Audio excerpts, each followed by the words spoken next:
Assalamualaikum warahmatullahi wabarakatuh. Di sini saya akan menyampaikan opini saya mengenai mosi yang kedua, yaitu penggunaan influencer dalam mensosialisasikan kebijakan pemerintah. Nah, tadi di mosi adalah hal yang kontra mengenai penggunaan influencer dalam mensosialisasikan informasi dari kebijakan pemerintah. Nah, di sini saya akan menjelaskan yang pertama, yaitu influencer adalah salah satu alternatif dalam bidang periklanan yang saat ini diminati oleh pelaku usaha yang ingin beriklan melalui media sosial.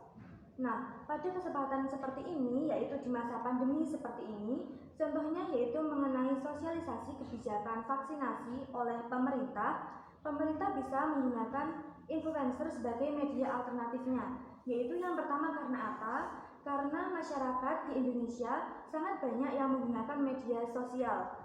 Selain itu, influencer juga tidak mungkin memilah-milah informasi dengan semena-mena atau tidak resmi dari pemerintah atau yang tidak pasti. Jadi influencer sendiri juga bisa mencari-cari informasi selengkap-lengkapnya mengenai pengertian, dampak, manfaat, serta kebijakan yang mereka sosialisasikan.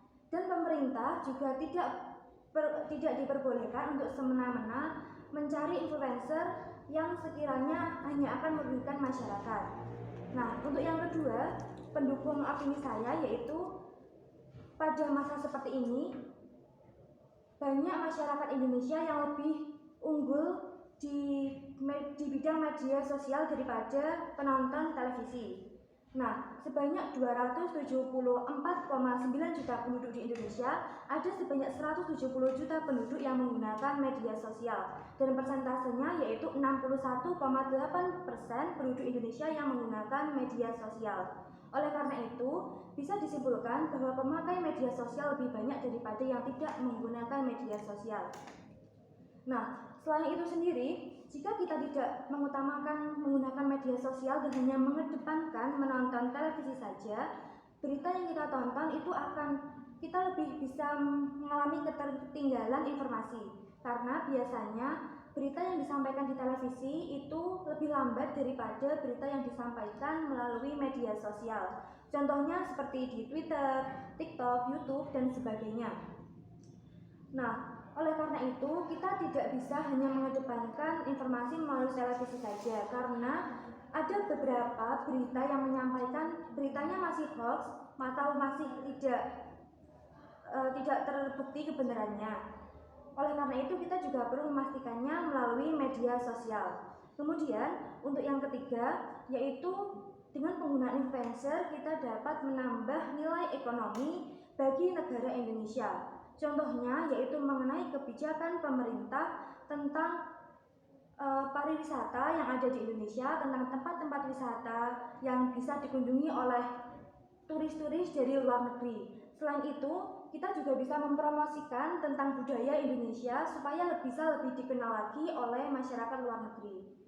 Dan sebagai pendukungnya, ada banyak artis-artis di Indonesia yang menjadi tokoh influencer atau duta influencer dalam bidang pariwisata, budaya, dan sebagainya. Dan oleh karena itu, kita bisa mendapatkan informasi secara resmi dari influencer tersebut. Selain itu, masyarakat Indonesia juga banyak mengenal influencer yang ada di dalam negeri. Jadi kita selain bisa mendapat informasi dari dalam negeri sendiri, kita juga bisa mendapatkan informasi dari luar negeri. Dan untuk selanjutnya yaitu kita bisa mencintai produk lokal dengan menggunakan influencer. Contohnya, saya ambil contoh sebagai salah satu influencer memakai produk lokal dalam negeri. Contohnya memakai sepatu, memakai brand baju atau dan lain sebagainya. Dan itu akan dipromosikan segera oleh mereka, dan kemudian banyak masyarakat yang terpersuasi oleh influencer tersebut. Nah, kemudian selain itu masyarakat juga dilindungi oleh Undang-Undang Nomor 8 Nomor 1999 yang berisi tentang perlindungan konsumen, yaitu secara administratif, perdana, dan perdata. Jadi pemerintah tidak bisa semena-mena memilih influencer untuk menyampaikan kebijaksanaan mereka kepada masyarakat sekitar. Demikian apa yang dapat saya sampaikan. Terima kasih. Wassalamualaikum warahmatullahi wabarakatuh.